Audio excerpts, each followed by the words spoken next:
Magandang araw sa inyo mga master. Bali, mag-tutorial po tayo. Gagawa po tayo ng DIY snap gamit sa ating pagpipishing. Ang mga kakailanganin po natin gamitin ay itong fishing wire, stainless number 10. Ito pong cutter na ginagamit ko, medyo may kalumaan na po, matagal na po ito sa akin. Bigay pa po ng isang kaibigan mga master. Ito pong circlip plies mga master. Ito po, siguro naman ito po isa. Bali, pakikita ko po sa inyo kung paano ako gumawa ng DIY snap, para po yun sa mga gusto nung hindi na po tayo bumili, may idea kung paano po tayo gumawa. Ano po mga master, sisimulan na po natin kung paano tayo gumawa ng DIY snap. Okay po mga master, start na po tayo ng paggagawa ng ating DIY snap. Bali po, ibebend po natin siya dito, maliit.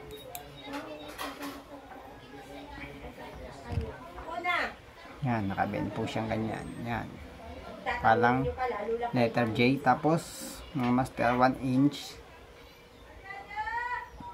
bebend ulit tayo, bend pababa naman. Tapos po mga master,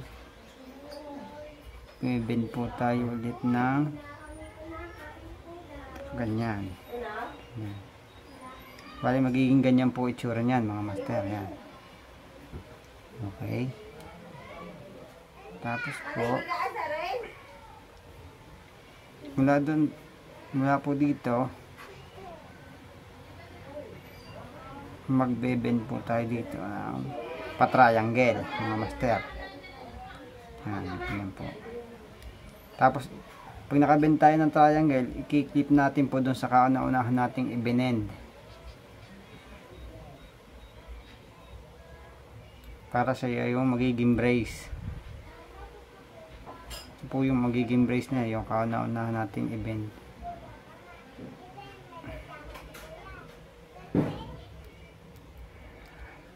Tapos po mga master, kukuha natin itong ating tip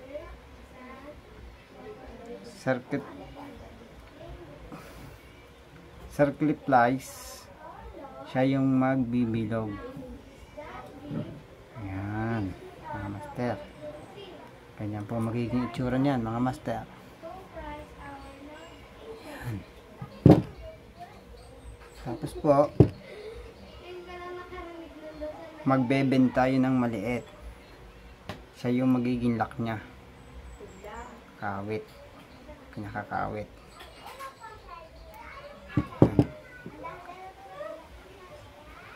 Yan master, tapos na po isa.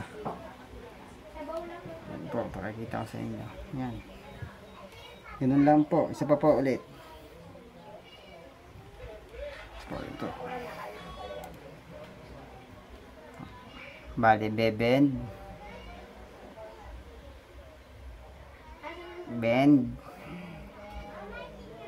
tapos po pagka-bend, baba ng konti, 1 inch. Yung ating pong wire na mahaba, itutulak natin pababa, ibababa natin. Tapos po ahalsin natin si cutter, kikipitin po natin yung pinagkiluan, kakabigin naman natin po yung wire na mahaba pataas. Yan, pataas naman po mga master, pataas. Yan. Tapos po adjust po kayo ng mga siguro ay ng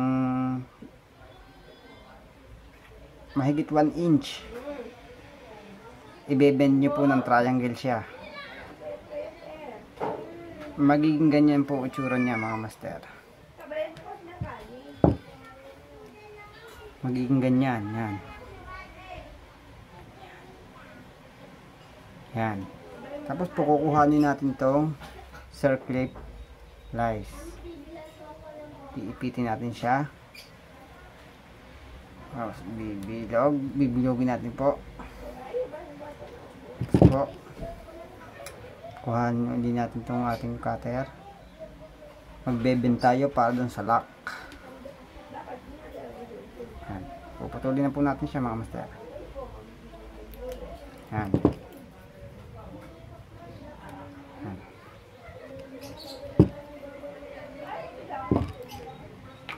Bali po ganyan po ang nabuo natin. Yan na po, oh. Okay na po siya. Meron siyang lock. One.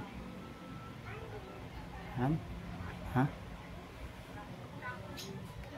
Ganun lang po mga master ang paggagawa ng DIY snap. Madali lang po. Mas makakamura kung kayo kung kayo matututong gumawa nito dahil mura lang po ito sa Shopee o kaya sa Lazada. Siguro ito ay nangahalaga na mga 30 pesos lang po. Ang haba na po yun. Ganito lang po yung ginagamit ko mga master sa paggagawa ng DIY snap. Sana po may natutunan kayo. Marami pong salamat at sana ay makakuha kayo ng idea. Thank you po.